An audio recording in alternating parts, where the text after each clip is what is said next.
The night my daughter-in-law poured an entire bowl of cranberry glaze over my wife's head, my son looked at his mother and said, "Maybe now you'll learn to stay out of our marriage."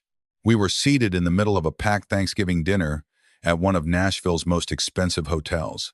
My wife, Ellen, had spent the afternoon helping their staff arrange place cards because our son said family should pitch in. She was wearing the pearl earrings I gave her on our 30th anniversary and the cream sweater she saved for special occasions. The sauce ran through her silver hair, down her face, and across the front of that sweater while 30 people stared. My daughter-in-law, Paige, set the empty serving bowl on the table and smiled as if she had just corrected a badly behaved employee. Then the people from her side of the family laughed. I wiped Ellen's face with my napkin, buttoned my coat around her shoulders, and walked her out without raising my voice. In the hotel lobby, I made one quiet phone call. By Monday morning, Paige's event company had no venue, no delivery vans, no payroll support, and no money coming from us. By Christmas, my son was sleeping in his childhood bedroom with one duffel bag and finally understanding that silence is not the same thing as peace. My name is Robert Hayes. I was 63 when this happened, and until that Thanksgiving, I had spent most of my life believing that a good father protected his family from consequences. I know now that sometimes protection becomes the very thing that teaches people they can hurt you without losing anything. Ellen and I live outside Franklin, Tennessee, in a white farmhouse on 11 acres. The place is not grand, but it is beautiful in the ordinary way a home becomes beautiful after 39 years of marriage. There are pencil marks inside the pantry door showing our son Matthew's height from age 4 to 17. Ellen's garden wraps around the back porch. My old woodworking shed sits beside a red barn that we converted into a small event space after I retired. We called it Willow and Pine, and it became popular for weddings, anniversary dinners, and charity events. I had spent 35 years running a commercial landscaping company. Ellen taught elementary school. We saved carefully, paid off the farm, and helped Matthew start adult life without debt. Matthew was our only child. We did not intend to have just one, but life made that decision for us after Ellen's second miscarriage. From the moment Matthew came home from the hospital, he became the center of our plans. We attended every baseball game, paid for braces, sent him to summer camp, and covered his degree at the University of Tennessee. When he needed an extra semester because he changed majors, we paid that too. He grew into a gentle, funny young man who called his mother every Sunday and stopped to help strangers with flat tires. That is why it took us so long to admit what was happening after he married Paige. People prefer to believe a cruel person changed someone they love completely. The truth is less comforting. Paige encouraged the worst parts of Matthew, but he chose her approval again and again. Paige Whitmore entered our lives at a rooftop fundraiser in downtown Nashville. She worked in luxury event design and could make a folding chair sound like an investment opportunity. She was polished, ambitious, and confident enough to correct a waiter's pronunciation of a wine she had never tasted. Matthew adored her certainty. Ellen admired her at first. She said Paige made Matthew stand taller. I liked that Paige worked hard and had plans. The first warning came at their engagement dinner. Ellen brought a photo album with pictures of Matthew growing up. Paige flipped through 3 pages, then closed it and said, "We are trying to create an adult identity for him, not keep him trapped as somebody's little boy." Ellen laughed because she thought it was a joke. Paige did not. 6 months later, while discussing the wedding, Paige told us that her mother, Cynthia, would handle all important visual decisions because Ellen's taste was sweet but very small town. Ellen had spent decades decorating school plays, church dinners, and our home with more care than Paige had ever shown another human being. Still, Ellen nodded and offered to help with anything else. She was assigned transportation, guest allergies, and emergency sewing. Cynthia sat beside Paige at every tasting and dress appointment. Ellen received schedules after decisions were final. Matthew said Paige was under pressure and asked us not to take things personally. We paid $28,000 toward the wedding because Matthew said Paige's family was covering the rest. We later learned her parents contributed the rehearsal dinner and nothing more. On the wedding day, Ellen discovered her seat at the reception was not at the family table. Paige had placed us beside the photographer, the band manager, and 3 vendors. Cynthia and Paige's divorced parents sat with Matthew. When I questioned it, Matthew whispered, "Please do not make today harder." Ellen squeezed my hand and said we could enjoy ourselves anywhere. That sentence still hurts me because it was not optimism. It was training. She had already started believing that asking for ordinary respect would burden our son. After the wedding, Paige's comments became more direct. She criticized Ellen's clothes, laugh, cooking, and habit of calling Matthew on Sunday afternoons. If Ellen mentioned a recipe, Paige said modern couples ordered meal services. If she invited them for dinner, Paige said they needed boundaries.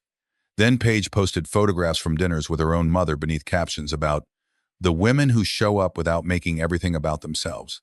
Ellen pretended not to notice. I noticed her checking the posts late at night.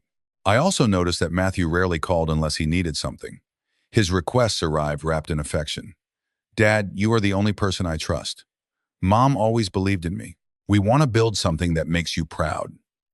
Paige wanted to leave her employer and start a boutique event company specializing in weddings and corporate retreats.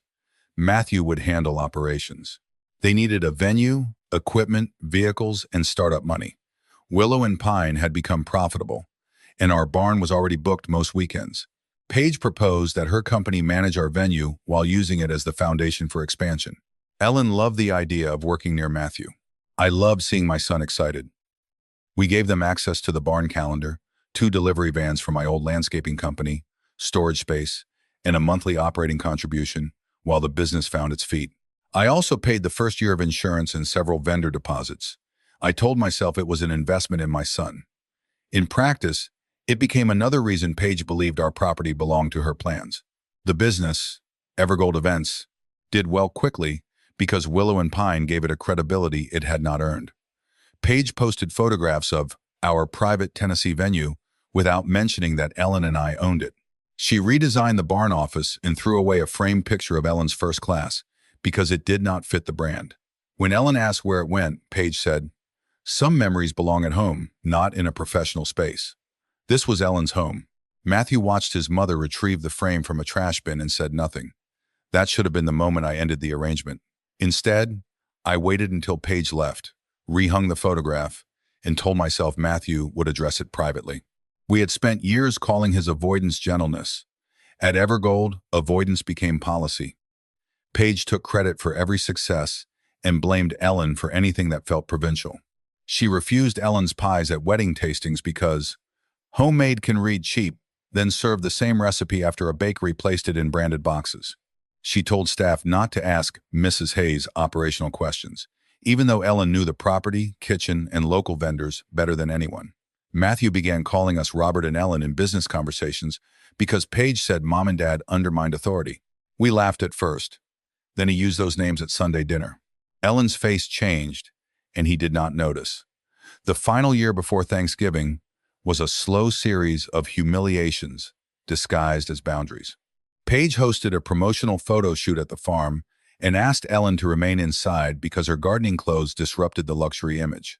She removed a family picture from Evergold's website because clients might think the company was a retirement hobby funded by parents. At a summer charity event, she introduced Cynthia as the mother behind the vision and did not mention Ellen, who had spent 3 days baking, sewing napkins, and preparing the garden. Matthew saw his mother standing near the kitchen doors holding a tray, while Cynthia accepted applause. Later, when I confronted him, he said, "Paige needs her mom visible because Cynthia brings higher-end contacts.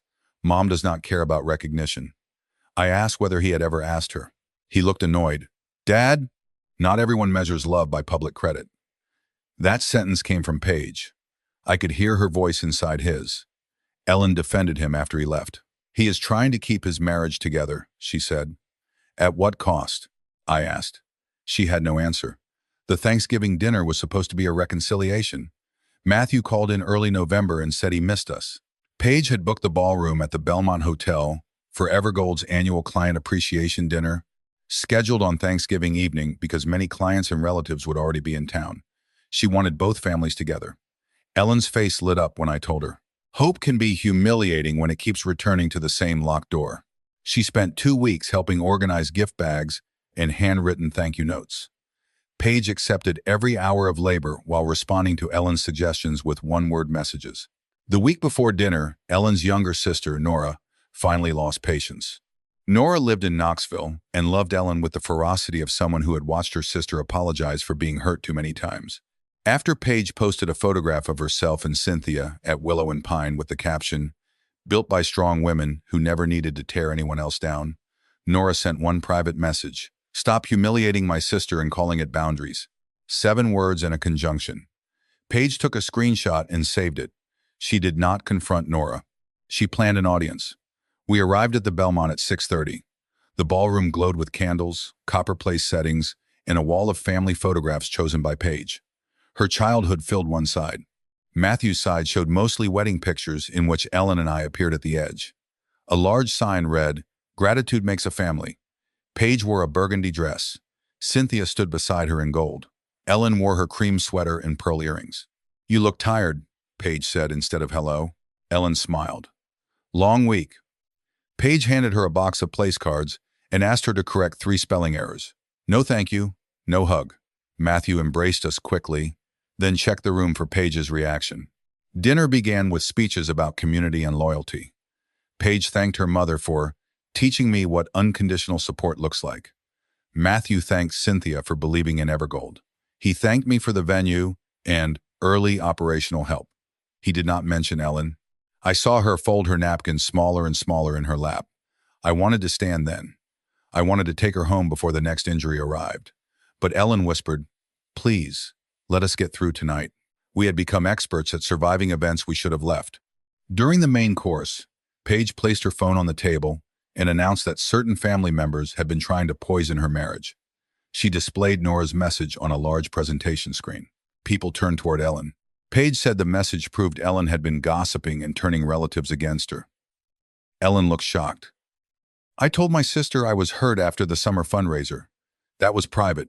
"Nothing is private when you are undermining my marriage," Paige replied. She looked at Matthew. It was not a request. It was a cue. He stared at his plate, then lifted his eyes toward his mother. "You have been causing a lot of stress, Mom." Ellen's face became still. "I told Nora I felt invisible. You make Paige feel judged. I have never asked you to leave her." "You do not have to say it directly," Cynthia sighed loudly. "Some mothers cannot accept that marriage changes priorities." People from Paige's family nodded. Nora stood from another table, but I caught her eye and shook my head. I still believed words could contain what was happening. I was wrong. Paige lifted the ceramic bowl of cranberry orange glaze from the center of the table. At first, I thought she was passing it. Then she walked around the table and stopped beside Ellen. "Maybe this will help you stop playing the victim," she said. She tipped the bowl slowly over my wife's head. Thick red glaze ran through Ellen's silver hair, over her forehead, and down the cream sweater. The room went silent. A spoon struck a plate somewhere behind us. Ellen kept both hands flat on the table. Her shoulders shook once. Paige set the bowl down and said, "That is what happens when you talk about me behind my back." Then Matthew looked at his mother and said, "Maybe now you'll learn to stay out of our marriage." Laughter came from Cynthia's table. Not everyone joined, but enough did. Others looked down because cowardice often dresses itself as discomfort. I felt anger rise through me so fast that the room narrowed. I wanted to overturn the table, but then I looked at Ellen. Even covered in sauce, she was trying not to embarrass our son. Her dignity was still protecting the man who had just abandoned her. I stood, removed the linen napkin from my lap, and wiped her face gently. I took off my coat and wrapped it around her shoulders. Then I looked at Matthew. I said nothing. Some endings deserve silence because words would make them smaller. He looked away first. I helped Ellen stand and walked her through the ballroom. Nora followed us to the lobby, crying and swearing under her breath. Hotel staff offered towels and wanted to call security. Ellen shook her head. "I just want to go home." Outside, cold November air touched her wet hair. I helped her into the car. Before starting the engine, I called Marcus Bell, the man who had purchased my landscaping company and now managed the property operations at Willow and Pine. "Remove Evergold from the calendar," I said. "All future dates? All of them. Their office access, storage vans, purchasing cards, everything. Tonight." Marcus was quiet. He had known Matthew since he was a teenager. "Are you sure?" "Completely." "What happened?" I looked at Ellen beside me, wrapped in my coat with cranberry glaze staining her collar. They forgot whose home they were standing in. On the drive home, Ellen remained silent until we reached Highway 96. Then she made a small sound, almost a gasp, and started crying. I pulled into an empty church parking lot and held her. Our boy said I deserved it, she whispered. There are injuries a husband cannot repair because the person who caused them once fit inside his wife's arms. I could not tell her it would be okay. I could only say, I saw it. I will never ask you to pretend it did not happen. At home, I washed the sauce from her hair in the kitchen sink because she could not raise her arms without shaking. I found one of my old sweatshirts and made tea. She sat at the table where Matthew had done homework, opened college letters, and signed his first business plan. What did you do? She asked. I told her Evergold no longer had access to the farm, vans, office, accounts, or our monthly contribution. Her first response was exactly what Paige and Matthew had always relied on. Robert, their business. Is their responsibility? He is our son. And you are my wife. She covered her face. I do not want to destroy him. Neither do I. I'm stopping us from carrying him while he helps someone hurt you. She asked whether we could wait until he apologized. He did not stop her, I said. Then he told you that you deserved it. An apology offered before consequence would only be another way to keep access. Ellen stared into her tea. When did he become this person? Slowly, and we helped by calling every warning stress. She nodded, and I saw grief arrive in a new shape. Monday morning, Evergold employees reached Willow and Pine and found the office codes changed. Marcus had removed the vans and secured the storage building. Existing clients with events at the barn were contacted directly and given options to continue under Willow and Pine staff, so no bride, charity, or family lost a paid event. Paige could not turn our boundary into a story about innocent customers. Her company lost the venue, equipment, and cash flow, but the guests were protected. At 9:17, Matthew called. Dad, what did you do? I ended your use of our property. You cannot shut down our company because of one family argument. Your company can continue somewhere else. Paige shouted in the background that we were stealing her clients. The clients booked our venue, I said. They may choose your services elsewhere. We are not funding or housing Evergold. This is revenge. No. Revenge would be humiliating Paige in front of her clients. I am removing access. Mom told you to do this? That question revealed how little he knew her. Your mother asked me not to destroy you. Silence. Then Matthew said, tell her Paige was upset. Upset people raise their voices. They do not plan a public assault, prepare a slideshow, and invite relatives to laugh. She did not plan the sauce. She had the message on the presentation screen. Paige grabbed the phone. Robert, you have always hated that I made Matthew independent. He was independent before his business depended on my barn, vans, insurance, and monthly transfer. Those were investments.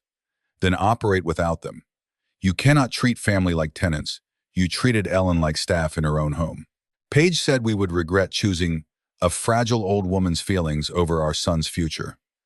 I ended the call. Ellen heard the phrase because the phone was on speaker. She did not cry. She stood, took the framed photograph of Matthew's wedding from the mantel, and placed it inside a drawer. That quiet movement scared me more than tears. Over the next week, Paige filled social media with carefully cropped versions of the story. She posted a photograph from the Thanksgiving ballroom taken before dinner. Ellen appeared at the edge, smiling. The caption read, sometimes the people you support most sabotage you when they can no longer control your marriage. Another post described financial abuse by wealthy parents who use gifts as chains. Cynthia shared every message and wrote that Paige had built Evergold from nothing. We did not respond publicly. Nora wanted to post photographs of Ellen's ruined sweater. Ellen refused. I do not want strangers debating whether I deserved it, she said. That sentence told me how deep the humiliation had gone. Paige had not only covered her in sauce, she had made Ellen question whether people would see cruelty clearly. Evergold struggled immediately. Paige had booked a winter corporate retreat, 3 December weddings, and a New Year's Eve gala using Willow and Pine in every proposal. The clients who wanted our location stayed with us. Others canceled because Paige could not secure comparable venues on short notice. The vans had carried decor, tables, lighting, and floral equipment. Renting replacements cost more than their contracts allowed. The monthly contribution we stopped had been covering payroll during slow weeks. Matthew had believed Evergold was profitable because Paige controlled the numbers and our support remained invisible. Without us, he discovered unpaid vendor balances, credit card debt, and deposits already spent. He called after midnight 3 days later. Dad, I did not know it was this bad. then learn. We could lose everything. What is everything? The business, the house. You have jobs, skills, and choices. You sound like you do not care. I care enough not to lie. He asked to speak with Ellen. She shook her head. She is not ready. I need to apologize. You need her to relieve your guilt while your bills are due. Those are not the same thing. He became angry again. So you decide when I get to talk to my own mother? Ellen leaned toward the phone. I decide, she said. Her voice was soft but steady. Matthew went silent. Mom, I heard you at the hotel. I need time. Paige was under pressure. Ellen closed her eyes. You are still explaining her. Then she ended the call herself. That was the first boundary I ever watched my wife hold without apologizing. 2 weeks later, something happened we did not engineer. Marcus called me from the farm office and said Paige's assistant, Olivia, had discovered unusual transfers from Evergold's business account. Paige had been moving money into a separate consulting company, registered only in her name. She had also contacted a broker about renting event space in Atlanta and applied for an apartment there. The paperwork began 6 months before Thanksgiving. Evergold was not simply in debt. Paige had been building an exit using the company Matthew believed they owned together. Olivia told Matthew after Paige tried to blame her for missing vendor payments. He confronted Paige. She said the consulting company was for future growth and accused him of spying. Then Matthew found a draft separation agreement on her laptop and messages to Cynthia discussing how to secure the client list before leaving Tennessee. One message said, "Once we control the farm calendar, Matthew becomes optional." Matthew called me from a gas station near Brentwood. Wind and traffic filled the line. She was leaving me, he said. I know. How? Marcus told me what Olivia found. Everyone knew before me. You were busy defending her from people trying to tell you the truth. He began crying. Not loudly. The frightened, exhausted crying of a man whose excuses had finally run out. I said Mom deserved it. Yes. I do not know why I said that, because in that moment, keeping Paige pleased mattered more than protecting your mother. I hate myself. That will not help, Ellen. Where do I go? I looked through the kitchen window at the porch light we had left on for him during high school. You know the way home. He arrived after 10 with 1 duffel bag and 3 days of stubble. Ellen was sitting at the kitchen table reading. When headlights crossed the window, she went completely still. Matthew stood on the porch for nearly a minute before knocking. I opened the door but did not hug him. He walked inside and stopped at the kitchen doorway. Ellen looked up. For 33 years, she had known every version of his face. Feverish child, embarrassed teenager, proud graduate, nervous groom. Now she was searching for the son who had watched her humiliation. Matthew took 2 steps, then dropped to his knees beside her chair. Mom, I am sorry, he said. Not because the business failed, not because Paige left. I am sorry because you looked at me for help, and I chose the person hurting you. Ellen's hands trembled around her book. Why? I was afraid of losing my marriage. So you offered her your mother? His face collapsed. Yes, the honesty was terrible and necessary. I cannot pretend it did not happen, Ellen said. I know. I cannot hug you because you are crying. I know. I love you, but I do not trust you. He lowered his head. I know. She placed one hand on his hair, then removed it after a moment. It was not forgiveness. It was proof that love had survived, while access had changed. We gave him the guest room for 30 days. Not indefinitely. He needed somewhere safe enough to think, but not comfortable enough to avoid rebuilding. Paige moved to Atlanta after their separation. Evergold closed. We protected client events at Willow and Pine, but Matthew and Paige remained responsible for their personal debts. Matthew found a project coordinator job with a hotel group and rented a small apartment. He sold the luxury truck Paige had insisted he lease. On Sundays, he called Ellen at the same time whether she answered or not. For the first month, she let the calls go to voicemail. He left simple messages. No emergency. Just checking in. I saw a rose bush you would like. I hope your school fundraiser went well. He stopped asking her to make him feel forgiven. That was when she began calling back. Repair was slow because real repair is boring. Matthew helped Marcus repaint the storage building at Willow and Pine. He returned keys without being asked. He paid a small amount each month toward money Evergold owed us, even though we told him we were not expecting full recovery. I need to practice being the man who pays what he can, he said. He attended counseling and learned that peace built on one person's humiliation is not peace. Paige occasionally emailed him, alternating apologies with accusations. He stopped showing us the messages because his marriage was no longer a family project. That was another sign of growth. Cynthia called Ellen once to say Paige had felt judged for years, and the Thanksgiving incident had been a breakdown. Ellen listened and replied, "A breakdown is not a plan with a presentation." Then she ended the call. She never sought revenge.